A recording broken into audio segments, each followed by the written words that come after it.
Hi, everyone. I'm Molly Cahalan, Adweek's senior TV reporter. This is my first time hosting Most Powerful Women in Sports, where the world's greatest marketers, media pros, athletes, and coaches share their remarkable career journeys and how they achieved peak performance. We're live, so I'll be taking questions. Join the conversation and drop any questions you have in the Q&A box. And I am so excited for today. I'm joined by Kim Ng, general manager of the Miami Marlins. Kim has had nothing short of an incredible career so far, and she's the highest ranking female executive in baseball.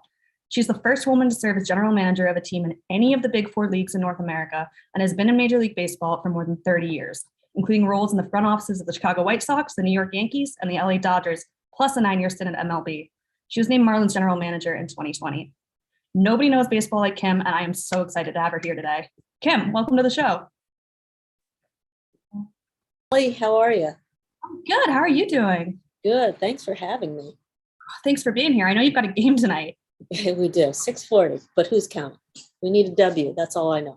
You can do it. So we have so much to talk about. You've had nothing short of an amazing career so far, but I want to start from the beginning. Where did you grow up? What was your childhood like? And how did you get interested in baseball? So I will tell you, not many people know I was born in Indiana. Grew up in New York, though, Queens, Long Island, New Jersey. I went to high school in New Jersey, and I grew up a big sports fan. Came through a pretty big sports family. We played tennis all the time. I was a softball player, played softball in high school and college, and then tennis in high school as well. Skated, I was just a big old tomboy. And that really was, my parents they fueled my love of sports. Grew up a Yankees fan, and, my love for baseball started from the time I was about 5 years old. Oh, fantastic. I am also a Yankees fan. My dad's from the Bronx, so I grew up going to Yankees games with him.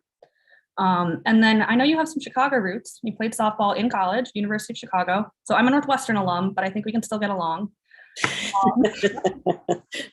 You might look down your nose at me, but I won't look down my nose at you. I would never. I mean, I think you're technically ranked higher than we are. So, but you stayed in Chicago for a bit after graduation. I know you headed to the White Sox. So what was it like kind of getting your foot in the door of the industry? It was, first I'll say that throughout my childhood, being in college, I never really thought of being in the front office of a baseball team. That was really just sort of a foreign concept to me until one of my former coaches saw me on campus and said, "Hey, are you still looking to get into sports?" And I said, "Absolutely." And she said, "Well, take your resume down to the White Sox. They're looking for an intern." So that's really how I got my foot in. I can tell you that again, it just was never something I had really entertained. At the time, I was trying to get into sports, but more on the marketing end, maybe on the PR end, some of the more orthodox disciplines within sports, but never really imagined being in the front office. So it was definitely a new concept to me. But when I was in, I just absolutely fell in love with it. It was behind the scenes. It was operating the radar gun. It was entering scouting reports. It was, all the behind the scenes type of things that you don't really think of as a kid. So really kind of ground level, getting a base knowledge everywhere. Absolutely. Interacting with scouts, coaches, our general manager, people who were making decisions. And back then, front offices were just so small that you really did have a voice, which was pretty interesting as well. Mm-hmm. And you've been breaking barriers your entire career. And I know when you started with the Yankees in 1998, and correct me if I'm wrong, but I think you were the youngest assistant general manager in Major League Baseball and only the second woman ever. Yes, I think that's right. Did you feel ready? No, absolutely not. And not in the market that I was in. Listen, I think being with one of the most storied franchises in all of sports as a 29-year-old, in theory, second in command, probably make that third because Mr. Steinbrenner was number one.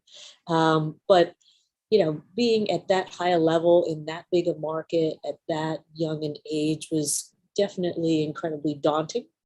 But Brian Cashman, who was my boss, hired me. He was Yeah, he was a great person to learn from. He had grown up through the Yankee organization, really knew the ropes, and he had just taught me about being thorough, prepared, had a great way with the media. I mean, to this day, I marvel at Brian with the New York media. But yeah, no, in general, it was pretty daunting. Especially growing up a Yankees fan, it must have been, I don't, kind of legendary to go work for your favorite team.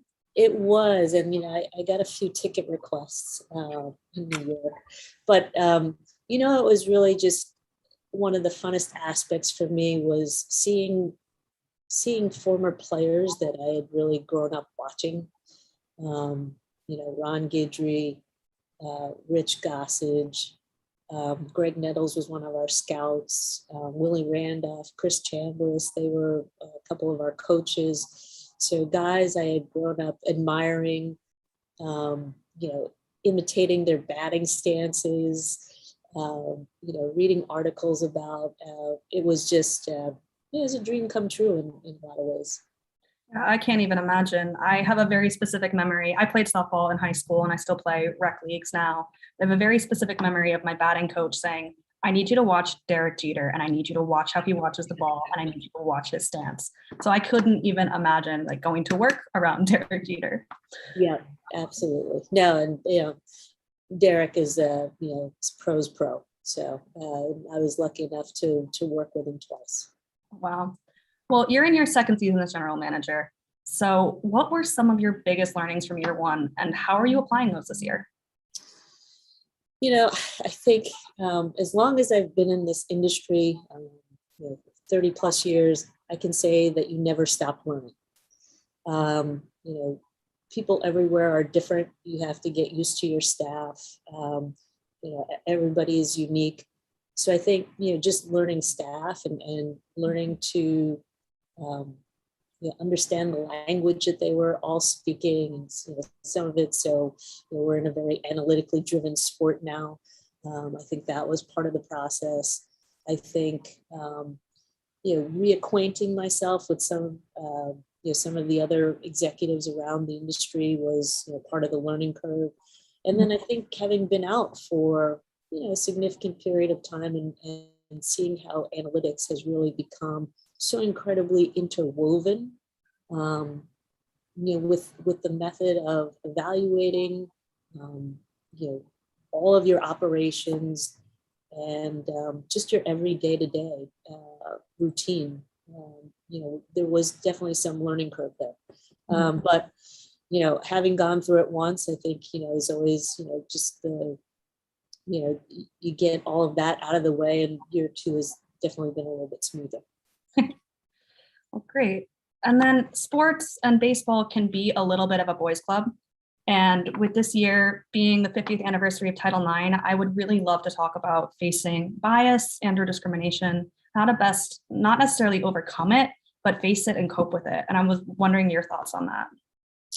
Sure. I mean, just in terms of like specific instances or specific instances if you want to share, but in general, I mean, I can't imagine you started in the industry so young and now like it's different now, definitely, but I'm sure there's still just gender bias. Yeah, so I mean, there definitely is. I will tell you this. So when you're general manager, you don't see it quite as much.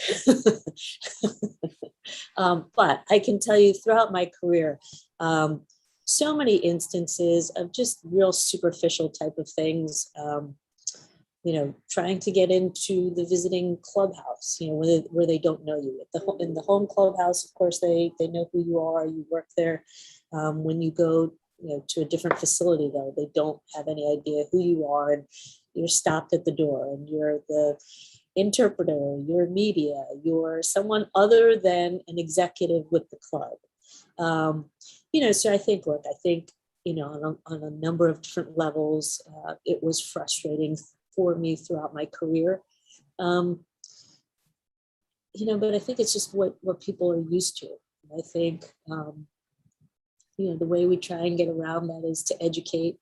I think in baseball, at the very least, our numbers of women are going up. I think there's a really great story there in terms of the number of women that we have now coaching in the minor leagues, managing, the number of female trainers, scouts. So I think there's a really nice story to tell there. And I think the more that the numbers go up, the less we are a novelty, and that there is some familiarity. But look, I think I don't want to sugarcoat it either. There were definitely points in my career where I was incredibly frustrated. I mean, just the fact, that I had numerous interviews before, I actually got this job. It was, first of all, I don't want to sound ungrateful. I was grateful for the number of opportunities that I did have to interview. But, at a certain point too, my resume matched up against, a lot of the other candidates and, candidates who ended up getting the job. So, listen, we still have a long way to go, but it is getting better in baseball for sure. Yeah. And I mean, you first interviewed for a general manager job back in 2005? Yeah. And then you see it, I mean, super interesting point, because you see it in all the pro leagues too. Like, think about Becky Hammon in the NBA.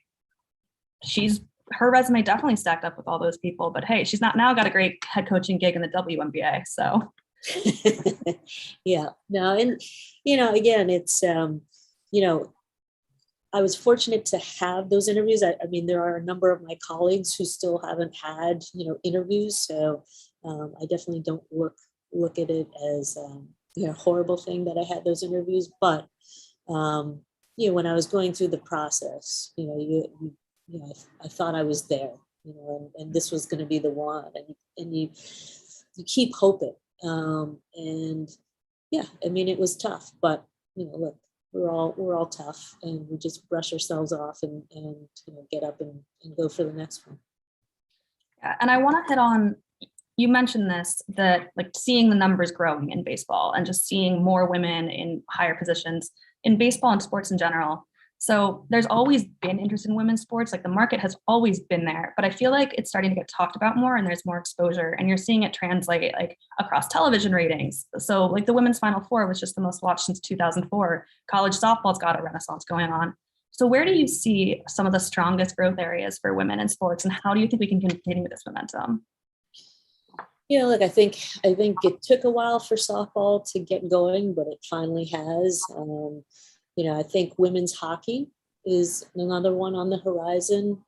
They were just televised, I believe, in January at Lake Placid. Their playoffs were actually their entire season might have been.